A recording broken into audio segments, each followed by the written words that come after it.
तर लातूर जिल्ह्यातल्या निलंगामधील नंदनगाव हे सावकार्यांनी खासगी फायनान्सवाल्यांच्या विळख्यात सापडले। कर्ज काढणारा आणि जामीनदार अशा दोघांनाही या खासगी सावकारीनं देशोधडीला लावला आहे।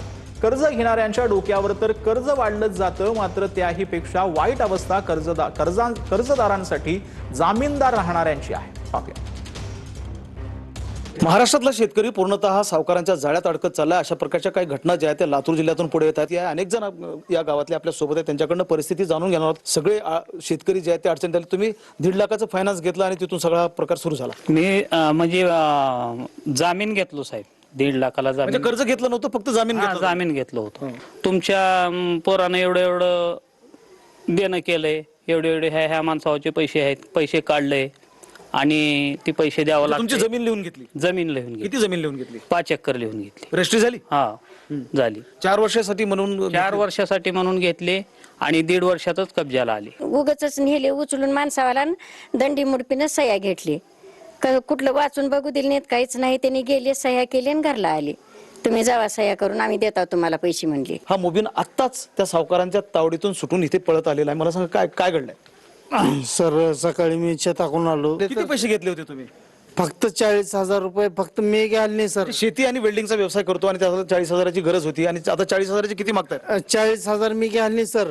40,000 गणेश आंबिलपुराने घेतले। फक्त गणेश संघ गेल्यामुळे मला 1.5 लाख रुपये मला मागणी करतात। कोरके मामा पण जामीन होते, तुमची पण जमीन गेली? हा, मग जमीन गेली, नोटरी करून घेतली माझी जमीनची। किती एकर? 3.5 एकर। म्हणजे लोक जामीनदार राहिलात म्हणून दोष झाला तुमचा? हा, धमक्या देऊन मग ते मला न माहित होताच गाडीत बसून नेले, सह्या करून घेतली, आमच्या बेन जावा म्हणली माघारी। पुंडलिक भोसले पळून गेल्यामुळं चक्रधर नारायणपूर याला नेहून तिथं किडनॅप केले, नेहून अडकवले आणि तिथं मारहाण करू लागले।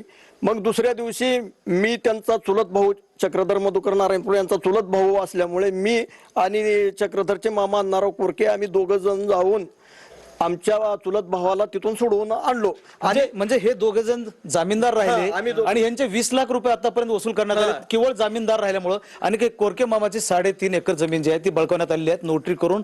की शेतकरी ही जगाचा अन्नदाताही म्हणायचा झालाय।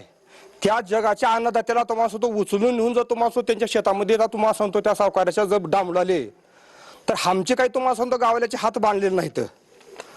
एकच विनंती आहे तुम्हाला सगळ्या तुम्हाला की ही बेकायदेशीर जे लोकांची छळ हुलाली तकलीफ हुलाली आहे ही थांबवावं, एवढीच गावाच्या वतीने आमची विनंती आहे। महेंद्र जोंधळे, TV9 मराठी, लातूर। तर लाखो भाविकांचं श्रद्धास्थान असलेल्या अमरनाथ यात्रेला आता सुरुवात झाली। काश्मीरच्या पहलगाम आणि बाल्टा येथून भाविकांनी दर्शनासाठी सुरुवात केली। याच यात्रेसाठी आणि बाबा बर्फानींचं दर्शन घेण्यासाठी महाराष्ट्रातील अहिल्यानगर येथून काही भाविक दाखल झाले।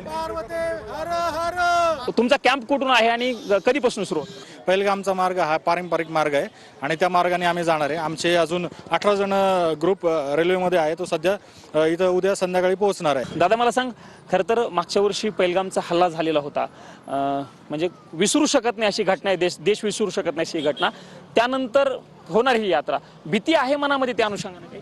काहीच भीती नाही। इथं मिलिटरी बेस म्हणजे मिलिटरी बेस हे सगळीकडे मिलिटरी बेस आहे। 2-2 फुटावर सिक्युरिटी गार्ड आहे सगळे, परत SRP वाले पण आहे, त्यामुळे काहीच अशी अडचण येणार नाहीये। प्रवास एकदम चांगला जाऊ शकतो।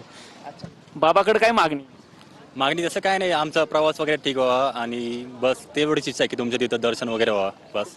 इथे आर्मी म्हणतो आपण, म्हणजे जे फौजी लोक आहेत त्यांचं इथं खूप कडेकोट पहारा आहे, त्याच्यामुळे अशी अडचण येणार नाही ही आम्ही यात्रा सफल होईल अशी विश्वास आहे? हो, 100% यात्रा सफल होणारच। कॅमेरा पर्सन राकेश कुमार समी, प्रमोद जगताप, TV9 मराठी, श्रीनगर।